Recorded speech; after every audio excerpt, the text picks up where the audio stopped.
Hello everyone, my name is Music Man, and in today's video I will be showing you all 5 steps to improve your Wu Chang gameplay. This video is going to be a continuation from when I made a video titled 5 steps to improve your Blood Queen gameplay. Wu Chang is a very common hunter pick across all tiers, so I thought I would make a video to help you all out in making the most of his abilities.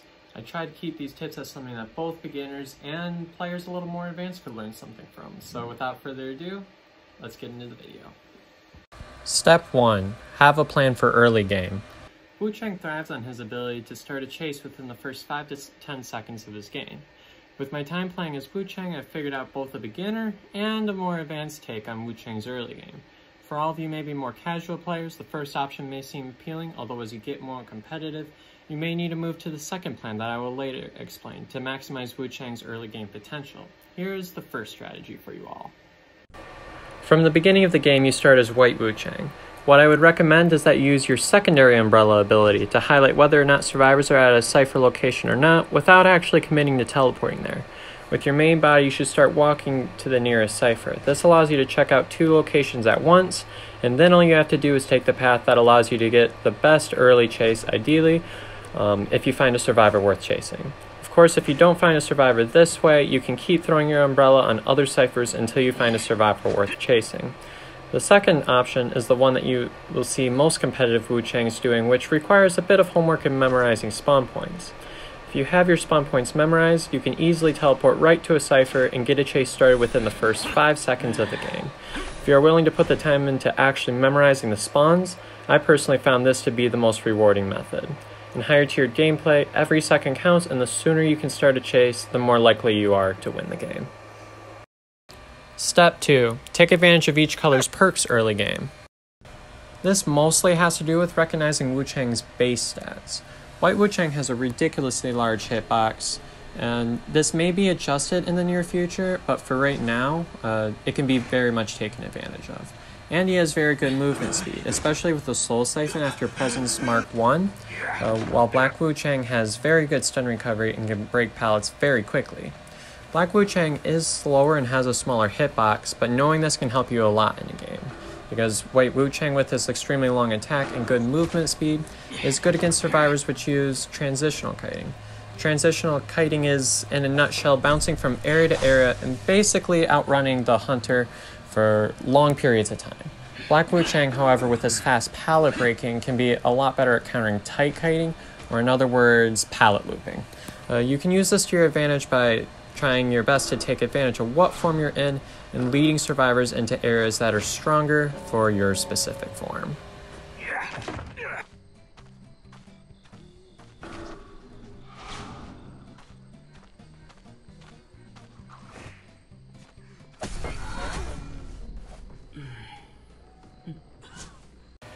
Step 3. Recognize when to use your abilities. When a lot of people hear of Wu Chang, all they think of is his ability spam, mostly in reference to Black Wu Chang's bell. However, I like to save my abilities for the right time instead of just spamming them always when the cooldown is about to complete. Black Wu Chang's bell is pretty self-explanatory, however I would like to warn about using it too much around pallets, as when a survivor is interacting with the pallet or window during the ability, you're not going to be able to get that short stun that oftentimes determines whether or not you're able to get the hit on a survivor. I would recommend using your ability before the survivor reaches the pallet or window if the survivor is definitely in range.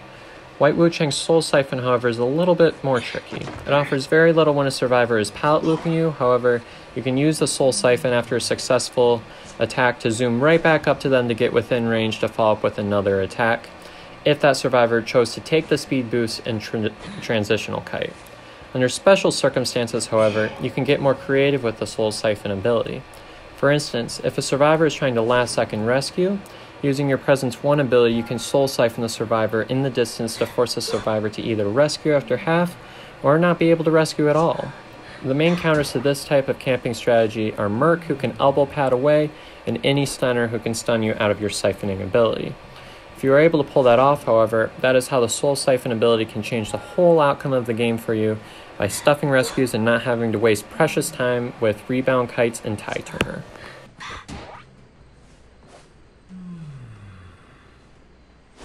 Step 4. Choose the right trait for the map.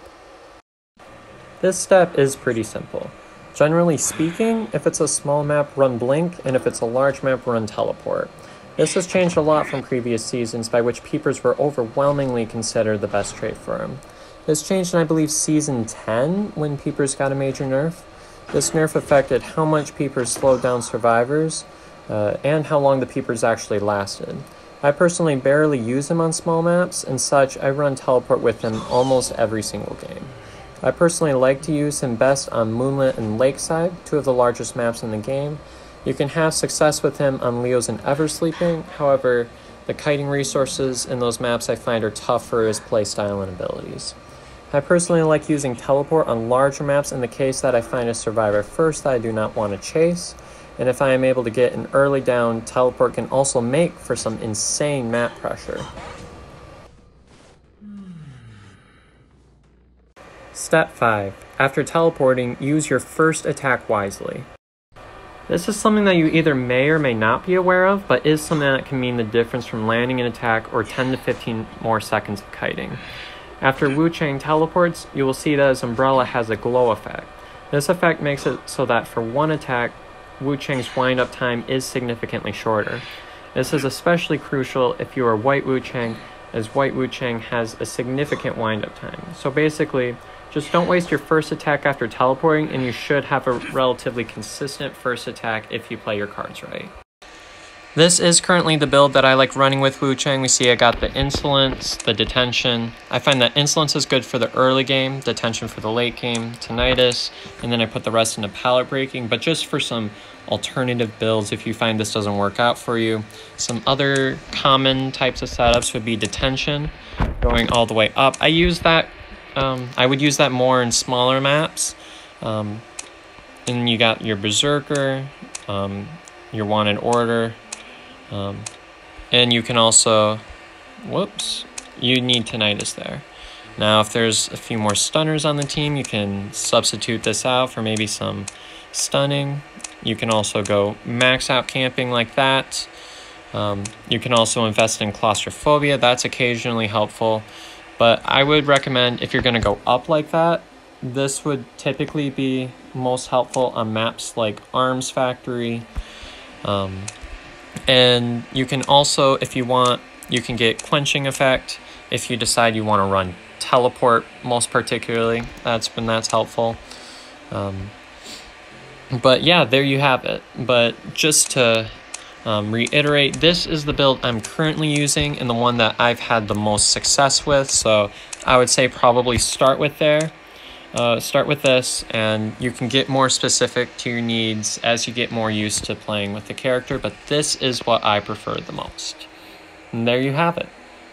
Well, I hope you all enjoyed this video. If you think you learned a thing or two, please consider liking this video and subscribing to my channel for more content like this. And please let me know in the comment section below if this type of a video is something that you would like to see more of. These videos take quite a bit longer for me to make, so I would really like to know your all opinions on these types of videos and if you want to see more content like it. Thank you for watching, and I'll see you all next time.